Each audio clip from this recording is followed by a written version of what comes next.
நம்ம தொகுதியில் நிற்கிற கேண்டிடேட் யார், ஓட்டு போட்டு தேர்ந்தெடுக்கக்கூடிய நபரை பற்றி வாக்காளர்களாகிய நாம் தெரிந்து கொள்ள வேண்டும் என்ற ஒரு காரணத்தினால தான் எலெக்ஷன் கமிஷன் வந்து அவங்கள பற்றியான ஒரு அஃபிடவிட்டை வந்து ஃபைல் பண்ணணும். அதை வந்து ஒரு மேண்டேட்டரியாக வச்சாங்க. அதில் சட்டமாக பார்த்தீங்கன்னா ஃபார்ம் 26ன்றது கீழே தான் ரெப்ரசன்டேஷன் ஆஃப் பீப்புள்ஸ் ஆக்ட் கீழே தான் இந்த எலெக்ஷன்ஸ்க்கான எல்லா ரூல்ஸ் அண்ட் ரெகுலேஷன்ஸ் வந்து போடப்பட்டது. அதுக்கு தலைமை தாங்கிறது தான் election commission of India.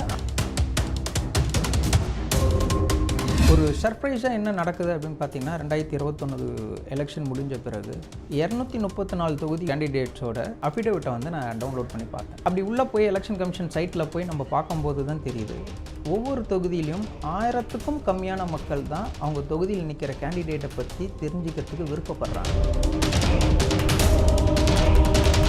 Election கமிஷனை பொறுத்தவரை இந்த ஃபார்ம் 26ல் வந்து நீங்கள் டவுன்லோட் பண்ணி பார்த்தீங்கன்னா தெரியும். நான் போன எலெக்ஷன்ஸ் முடிஞ்சு 234 தொகுதியில் இருக்கிற கேண்டிடேட்ஸோட அஃபிடவிட்ஸை டவுன்லோட் பண்ணி பார்க்கும்போது பார்த்தா அதில் ஒரே மாதிரியான ஒரு ஃபார்மெட்டை அவங்க மெயின்டைன் பண்ணல. அவரவர்களுக்கு அவர் விருப்பப்படி வந்து ஃபார்ம்ஸை வந்து ஃபில் பண்ணியிருக்காங்க.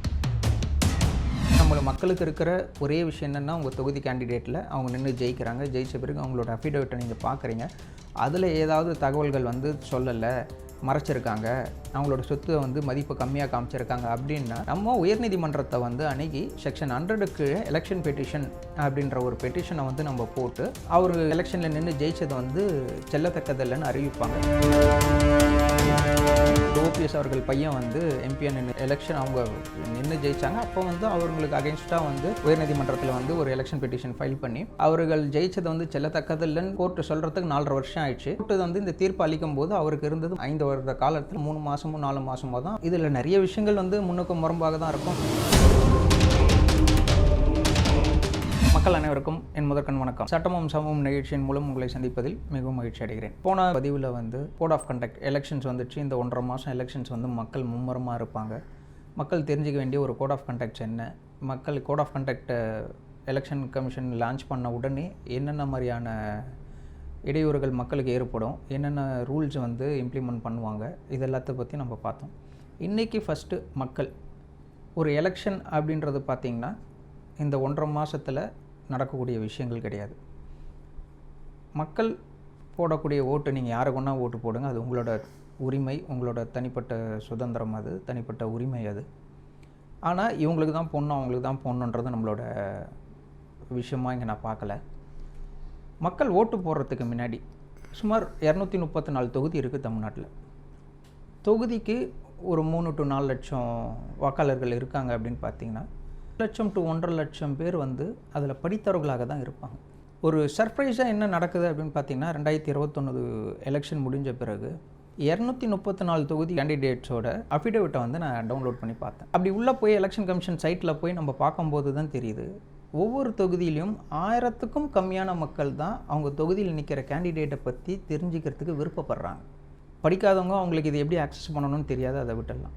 படித்தவங்க ஒரு எலெக்ஷன் கமிஷன் வெப்சைட் உள்ளே போய் நம்ம தொகுதியில் நிற்கிற கேண்டிடேட் யார், அவருக்கான தகவல்களை வந்து மக்கள் தெரிஞ்சுக்கணும். ஓட்டு போட்டு தேர்ந்தெடுக்கக்கூடிய நபரை பற்றி வாக்காளர்களாகிய நாம் தெரிந்து கொள்ள வேண்டும் என்ற ஒரு காரணத்தினால தான் எலெக்ஷன் கமிஷன் வந்து அவங்கள பற்றியான ஒரு அஃபிடவிட்டை வந்து ஃபைல் பண்ணணும். அதை வந்து ஒரு மேண்டேட்டரியாக வச்சாங்க. அதில் சட்டமாக பார்த்தீங்கன்னா ஃபார்ம் 26ன்றது கீழே தான் ரெப்ரசன்டேஷன் ஆஃப் பீப்புள்ஸ் ஆக்ட் கீழே தான் இந்த எலெக்ஷன்ஸ்க்கான எல்லா ரூல்ஸ் அண்ட் ரெகுலேஷன்ஸ் வந்து போடப்பட்டது. அதுக்கு தலைமை தாங்கிறது தான் எலெக்ஷன் கமிஷன் ஆஃப் இந்தியா. அது ஒவ்வொரு மாநிலத்திலையும் வந்து chief election commissioner of the state இருப்பாங்க. டிஸ்ட்ரிக்ட்ஸை பொறுத்த வரைக்கும் டிஸ்ட்ரிக்ட் கலெக்டர்ஸ் வந்து அந்த மாவட்டத்துடைய தேர்தல் அதிகாரியாக இருப்பாங்க. இவங்களுடைய ரோல் என்ன அப்படின்னு பார்த்தோன்னா, இப்போ நான் ஒரு தொகுதியில் வந்து ஒரு கேண்டிடேட்டாக நிற்க போகிறேன் அப்படின்னு சொன்னால் என்னை பற்றியான முழு விவரத்தை வந்து ஃபார்ம் 26ன்ற படிவத்தில் வந்து என்னை பற்றியான முழு தகவலை அதில் வந்து நான் சொல்லணும். ஒரு உதாரணத்துக்கு என் பெயர், என் அப்பா பெயர், நான் எந்த கட்சி சார்பில் வந்து நான் நிற்கிறேன், என்னோடய சொத்து என்ன, என் மேலே இருக்கக்கூடிய வழக்குகள், அது கிரிமினல் வழக்காக இருக்கலாம், சிவில் வழக்காக இருக்கலாம், அது என்ன, என் குடும்பத்தில் எத்தனை பேர் இருக்காங்க, அவங்க பேரில் என்னென்ன சொத்து இருக்குது, இதெல்லாம் வந்து சொல்கிறதுக்கு தான் வந்து அந்த ஃபார்ம் 26ல் வந்து தொகுதியில் நிற்கக்கூடிய கேண்டிடேட்டை பற்றியான முழு விவரங்களை வந்து மக்கள் தெரிஞ்சுக்கணும் அப்படின்றது தான்.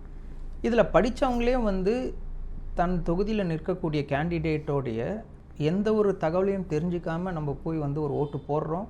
இல்லை படித்தவர்கள் சிலர் ஓட்டே போட மாட்டேன்றோம். இது வந்து ஒரு தவறா அப்படின்னு பார்க்கும்போது எதை செஞ்சாலும் அது தவறு. ஏன்னா இன்றைக்கி நான் தனிப்பட்ட முறையில் அப்படியே மக்களை நம்ம பார்த்தோன்னா ஒவ்வொருத்தர் செய்கிற தவறு வந்து அந்த மாவட்டத்தையோ அடுத்தது அந்த மாநிலத்திலையோ அந்த தொகுதியோ மாநிலத்தையோ வந்து எண்ட் ஆஃப் தி டே வந்து அஃபெக்ட் பண்ணும். நம்ம தேர்ந்தெடுக்கக்கூடிய மக்கள் கிட்ட நிற்கக்கூடிய கேண்டிடேட்ஸ் வந்து அவங்கள பற்றிய உண்மை சொல்லணும்னா அவங்க நாளைக்கு ஜெயிச்சு வந்த பிறகு அவங்க சொன்ன வாக்குறுதிகளை எப்படி வந்து நிறைவேற்றுவாங்க. அது மட்டும் இல்லை, எலெக்ஷன் கமிஷனை பொறுத்தவரை இந்த ஃபார்ம் 26 வந்து நீங்கள் டவுன்லோட் பண்ணி பார்த்தீங்கன்னா தெரியும். நான் போன எலெக்ஷன்ஸ் முடிஞ்சு 234 தொகுதியில் இருக்கிற கேண்டிடேட்ஸோட அஃபிடவிட்ஸை டவுன்லோட் பண்ணி பார்க்கும்போது பார்த்தா அதில் ஒரே மாதிரியான ஒரு ஃபார்மெட்டை அவங்க மெயின்டைன் பண்ணல. அவரவர்களுக்கு அவர் விருப்பப்படி வந்து நான் ஃபார்ம்ஸை வந்து ஃபில் பண்ணியிருக்காங்க. இதில் வந்து இன்னொரு விஷயமா நான் பார்க்குறது என்ன அப்படின்னு பார்த்தீங்கன்னா, டிபெண்டன்ஸ் காலம். டிபெண்டன்ஸ்னால் யாரும் கிடையாது, அவங்களோட குழந்தைகள், ஃபேமிலி மெம்பர்ஸ், பையனோ பொண்ணோ. இந்த டீட்டெயிலை பற்றி முக்கால்வாசி பேர் வந்து அதை பற்றியான ஒரு தரவுகளை வந்து கொடுக்கவே இல்லை. ஒரு தொகுதியில் இருக்கிறவர் தான் யார், தன் பேரில் என்ன சொத்து இருக்குது, தன் மனைவி பேரில் என்ன சொத்து இருக்குது, தன் குடும்பத்தினர் பேரில் என்ன சொத்து இருக்குது, தன் மகள் பேரில் என்ன சொத்து இருக்குது அப்படின்ற தகவலை கொடுத்துருக்காங்க. இப்படி இன்னொரு தொகுதியில் பார்த்திங்கன்னா அந்த ஃபார்மெட்டே என்டையரில் டிஃப்ரெண்ட்டாக இருக்குது. சட்டம் எல்லாருக்கும் சமம் அப்படின்றத வந்து நம்ம கான்ஸ்டியூஷன் நம்ம அனைவருக்கும் கொடுத்த ஒரு விஷயம். ஆனால் இந்த ஒரு எலெக்ஷனில் நாளைக்கு நம்மளை ஆள போகிறவங்க அதை வந்து இந்த ரூல்ஸ் அண்ட் ரெகுலேஷன்ஸை கரெக்டாக ஃபாலோ பண்ணுறாங்களா அப்படின்றத பார்த்திங்கன்னா இல்லை. அதில் சட்டத்துக்கும் என்ன ஒரு விஷயம் அப்படின்னு பார்த்தீங்கன்னா, பிளாங்காக தான் இந்த காலமும் விடக்கூடாதுன்றதை தான் வந்து சொல்கிறாங்களே தவிர எல்லா தகவல்களையும் கண்டிப்பாக கொடுக்க வேண்டும் என்பதை சட்டமும் சொல்ல, சுப்ரீம் கோர்ட்டும் இதை சொல்லலை. என்னென்னா என்ஏ நாட் அப்ளிகபிள், இல்லை ஒரு டேஷாக பிளாங்காக விடக்கூடாது. இப்போ நான் வந்து ஒரு தொகுதியில் நிற்கிறேன், நான் வந்து என்னோடய நாமினேஷன் பேப்பர்ஸை வந்து சப்மிட் பண்ணுறேன் அப்படின்னா அந்த நாமினேஷன்ஸ் பேப்பரை வெரிஃபை பண்ணுவாங்க. அந்த மாவட்ட ஆட்சியர் வந்து, அந்த மாவட்ட தேர்தல் அதிகாரி வந்து அந்த விண்ணப்பம் வந்து நான் எல்லாத்தையும் கரெக்டாக ஃபில் பண்ணியிருக்கேனான்னு பார்ப்பாங்க. அதில் ஏதாவது நான் ஒரு பிளாங்காக விட்டுருக்கேன்னா எனக்கு வந்து அவங்க வந்து ஒரு நோட்டீஸ் கொடுக்கணும். இது மாதிரி உங்கள் அஃபிடேவிட்டில் வந்து இதெல்லாம் வந்து பிளாங்காக இருக்குது, ஸோ இதை வந்து நாங்கள் ரிஜெக்ட் பண்ணுறோம், நீங்கள் திரும்பி இது எல்லாத்தையும் ஃபில் பண்ணி திரும்பி புதுசாக வந்து நீங்கள் போடுங்க அப்படின்னு சொல்லணும். அந்த ஒரு அதிகாரம் மட்டும்தான் தேர்தல் அதிகாரிக்கு இருக்குது, அந்த மாவட்ட தேர்தல் அதிகாரிக்கு இருக்குது. மற்றபடி வந்து நான் ஃபார்மில் வந்து என்னோடய சொத்து ஒன்றுத்தை சொல்லலை, இன்னும் என் மேலே இருக்க கிரிமினல் வழக்கை வந்து நான் சொல்லலை, அதில் தெரிவிக்கலை அந்த அஃபிடேவிட்டில் அப்படின்னு சொன்னீங்கன்னா அதனால் அந்த தேர்தல் அதிகாரி, மாவட்ட தேர்தல் அதிகாரியால் என்னோட நாமினேஷனை வந்து ரிஜெக்ட் பண்ண முடியாது. சட்டம் இதை தான் சொல்லுது. மக்களுக்கு இருக்கிற ஒரே வாய்ப்பு என்ன அப்படின்னா, ஒரு தொகுதிக்கு வந்து ஒரு கேண்டிடேட்டை வந்து நிற்க வைக்கிறாங்கன்னா அந்த கேண்டிடேட் என்ன பண்ணுவார்னா அவங்க கட்சியினர் வந்து அவரை தான் வந்து கேண்டிடேட்டுன்னு அதிகாரப்பூர்வமாக அறிவித்த பிறகு அவர் இந்த நாமினேஷன் ஃபைலில் பேப்பர்ஸை வந்து இதுக்கான எல்லா டீட்டெயில்ஸும் கொடுத்து மாவட்ட தேர்தல் அதிகாரியிடம் வந்து நாமினேஷன் பேப்பர்ஸை எடுத்துகிட்டு போய் கொடுப்பாங்க. அதை அவங்க வெரிஃபை பண்ணிவிட்டு எல்லாமே கரெக்டாக இருக்குது அப்படின்னு சொன்னிங்கன்னா அதை வந்து அக்செப்ட் பண்ணிப்பாங்க. இல்லைன்னா நான் சொன்ன மாதிரி அவங்களுக்கு ஒரு நோட்டீஸ் கொடுத்து இந்த தகவல்கள்லாம் வந்து இதில் விட்டு போயிடுச்சு, பிளாங்காக இருக்குது அப்படின்னு சொன்ன உடனே அதுக்கும் ஒரு குறிப்பிட்ட நாட்கள் 4 நாட்களுக்குள்ளே அவங்க கொடுத்து இதை வந்து திரும்பி வந்து அவங்க ரீசப்மிஷன் பண்ணுவாங்க. அதை திரும்பி பார்த்துட்டு எல்லாம் ஓகே அப்படின்ற பட்சத்தில் தான் அந்த நாமினேஷன் பேப்பரை வந்து கடைசியாக வந்து அப்ரூவ் பண்ணுவாங்க. இப்படி தான் வந்து ஒரு தேர்தல் விஷயமாக நடந்துகிட்ருக்கு. இதில் என்ன அப்படின்னு பார்த்தீங்கன்னா, இதுலேயே வந்து இப்போ நம்ம பொதுவாக மக்கள் பார்ப்போம், நிறைய ஊழல் வழக்குகளோ இல்லை கிரிமினல் வழக்குகளோ வந்து பல அரசியல் கட்சியினர் மீது, தலைவர்கள் மீது இருக்கும். சட்டம் என்ன சொல்லுதுன்னா, அவர்கள் தண்டிக்கப்பட்டு அதுவும் 2 ஆண்டுகளுக்கு மேலான தண்டனைக்கு உட்பட்ட ஒரு தீர்ப்பாக இருந்தால் தான் அடுத்த 6 வருஷம் வந்து அவங்க எலெக்ஷனில் நிற்கக்கூடாது. இதை வந்து section 8 of representation of people ஆக்டில் வந்து சில அஃபென்ஸ் வந்து கொடுத்துருப்பாங்க. இந்த மாதிரி அஃபென்ஸ் வந்து அவங்க பண்ணி அதுக்கான குற்றவாளியின் தீர்ப்பளிக்கப்பட்டால் அடுத்த 6 வருஷம் வந்து எலெக்ஷனில் நிற்கக்கூடாது அப்படின்ற ரூலில் தான் சொல்கிறாங்க. இப்போ அதுக்கப்புறமா தான் என்ன பண்ணாங்க அப்படின்னா, நான் என்னோடய தகவலை கொடுக்க வேண்டிய அஃபிடவிட்ஸ் இருக்குது பார்த்தீங்களா, அதில் ஒரு ஃபால்ஸாவோ எனக்கு இல்லாத சொத்தையோ இல்லை இல்லாத ஒரு இருக்கிற சொத்தை மறைச்சியோ இப்படி கொடுத்திங்கன்னா அது வந்து ஃபால்ஸ் அஃபிடவிட் அப்படின்னு சொல்லுவாங்க. இதை வந்து செக்ஷன் 125A கீழே மேண்டட்டரியாக வந்து என்னை பற்றியான எல்லா தகவலும் கொடுக்கணும் அப்படின்றது தான். அப்படி கொடுக்கும் பட்சத்தில் அது அஃபிடவிட்டே ஃபால்ஸ். அஃபிடவிட்ன்றது ஒன்றும் இல்லை, ஒரு பிரமாண வாக்குமூலம், என்னை பற்றி நான் வந்து தாக்கல் செய்யக்கூடிய ஒரு பிரமாண வாக்குமூலம். அது எங்களுக்கு சிவில் சைடில் கோர்ட்டில் பார்த்திங்கன்னா அந்த அஃபிடவிட் வந்து அவ்வளோ பேசும். ஏன்னா அதில் சொல்கிறது உண்மையை தவிர வேறு எதுவும் இல்லைன்றதை நம்மளே வந்து அதை சொல்கிறோம். அப்படி உண்மையை தவிர வேறு எதுவும் இல்லைன்னு சொல்லும்போது அதில் சில விஷயங்களை வந்து மறைக்கிறேன் அப்படின்றது அப்போ அது உண்மைக்கு புறம்பானதாக இருக்கும். அப்போ அந்த அஃபிடவிட்டே வந்து ஃபால்ஸ்ன்றதை தான் வந்து சொல்கிறாங்க. இதை தான் செக்ஷன் 125A கீழே வந்து இதை வந்து ஒரு பனிஷ்மெண்ட் அஃபென்ஸாக கொடுத்துருக்காங்க. ஆனால் லா கமிஷன் ஆஃப் இந்தியாவும் வந்து எலெக்ஷன் கமிஷனும் தொடர்ந்து வந்து முன்வைக்கிற ஒரு விஷயம் என்னென்னா, இதை வந்து செக்ஷன் 8 கீழான ஒரு அஃபென்ஸாக எடுத்துகிட்டு வாங்க.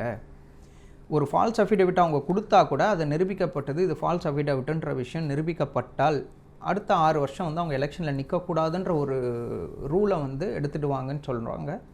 ஆனால் அது இன்னை வரைக்கும் வந்து அதை எடுத்துகிட்டு வரப்படலை. நம்மள மக்களுக்கு இருக்கிற ஒரே விஷயம் என்னென்னா, உங்கள் தொகுதி கேண்டிடேட்டில் அவங்க நின்று ஜெயிக்கிறாங்க. ஜெயிச்ச பிறகு அவங்களோட அஃபிடவிட்டை நீங்கள் பார்க்குறீங்க. அதில் ஏதாவது தகவல்கள் வந்து சொல்லலை, மறைச்சிருக்காங்க, அவங்களோட சொத்து வந்து மதிப்பு கம்மியாக காமிச்சிருக்காங்க அப்படின்னா, நம்ம உயர்நீதிமன்றத்தை வந்து அணுகி செக்ஷன் 100 கீழே எலெக்ஷன் பெட்டிஷன் அப்படின்ற ஒரு பெட்டிஷனை வந்து நம்ம போட்டு, அதில் வந்து பிரைம ஃபேசி இருந்து அதில் நம்ம ஆதாரங்களை கொடுத்து இந்த சொத்து இவரது தான், ஆனால் இந்த சொத்தை பற்றியான தகவலை வந்து இவர் அஃபிடவிட்டில் கொடுக்கல அப்படின்ற நிரூபிக்கும் பட்சத்தில் வந்து அதை வந்து அவர் எலெக்ஷனில் நின்று ஜெயிச்சது வந்து செல்லத்தக்கதில்லைன்னு அறிவிப்பாங்க. பட் நிதர்சனமான ப்ராக்டிக்கலாக பார்த்திங்கன்னா, அப்படி போடப்பட்ட எந்த எலெக்ஷன் பெட்டிஷன்ஸும் வந்து அவர்கள் ஆட்சி காலத்தில் அதை நிரூபிக்கப்படுறதில்ல. அப்படியே வந்து நீதிமன்றங்களும் வந்து ஒரு தீர்ப்பை வழங்குது அப்படின்னு பார்த்தீங்கன்னா, 4 ஆண்டுகள் அவங்க ஆட்சியில் இருந்த பிறகு 4 ஆண்டுகளில் இல்லை 5வது ஆண்டுகளில் தான் இதை வந்து அவங்க எலெக்ஷனில் நின்னதை வந்து செல்லத்தக்கதில்லை அப்படின்னு சொல்லுவாங்க. இதுக்கு ஒரு உதாரணமாக பார்த்தோம்னா, ஓபிஎஸ் அவர்கள் பையன் வந்து எம்பியாக நின்று ஜெயித்ததை வந்து சமீபத்தில் போன எலெக்ஷன் அவங்க நின்று ஜெயித்தாங்க. அப்போ வந்து அவங்களுக்கு அகென்ஸ்டாக வந்து உயர்நீதிமன்றத்தில் வந்து ஒரு எலெக்ஷன் பெட்டிஷன் ஃபைல் பண்ணி அவர்கள் ஜெயிச்சதை வந்து செல்லத்தக்கதில்லைன்னு கோர்ட்டு சொல்கிறதுக்கு 4.5 வருஷம் ஆயிடுச்சு.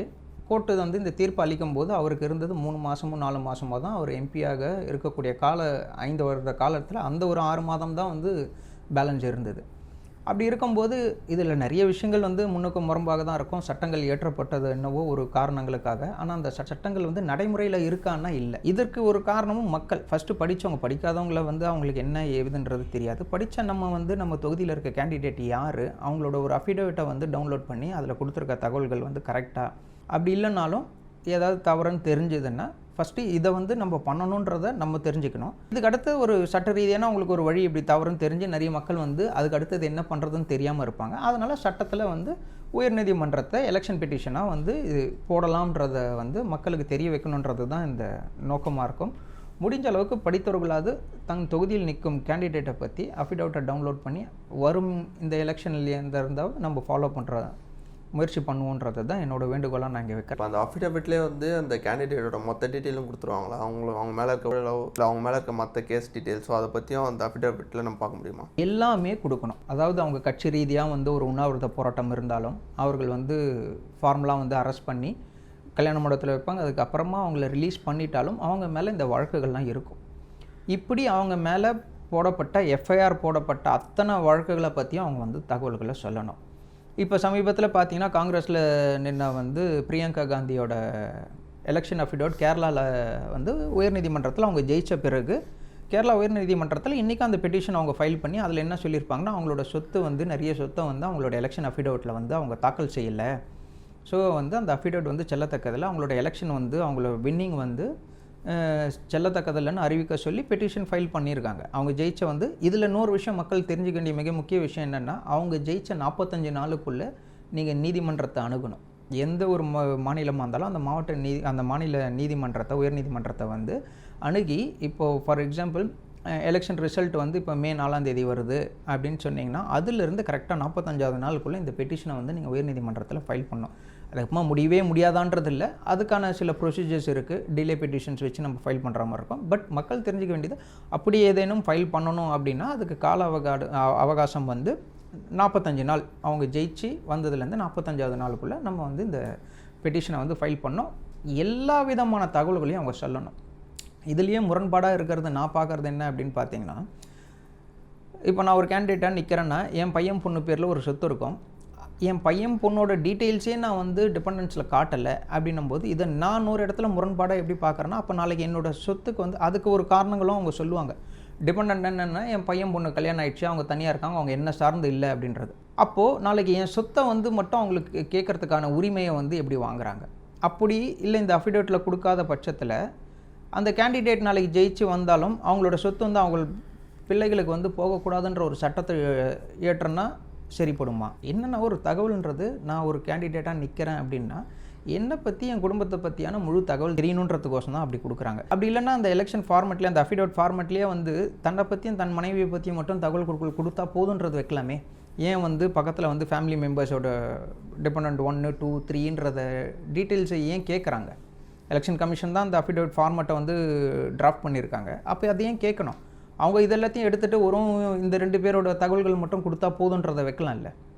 அதுக்கு நிறைய காரணமும் என்னென்னா, நான் வந்து ஆட்சி காலத்தில் இருக்கும்போது ஒரு உதாரணத்தில் நான் கேண்டிடேட்டை நின்று ஜெயிக்கிற எந்த கேண்டிடேட்டும் அவங்க என்ன பண்ணுறாங்க, ஏதேனும் தவறு செய்து ஊழல் செய்தார்கள்னா அந்த சொத்தை வந்து தன் பிள்ளைகள் மேலும் தன் உறவுகள் மேலும் வாங்குறாங்க.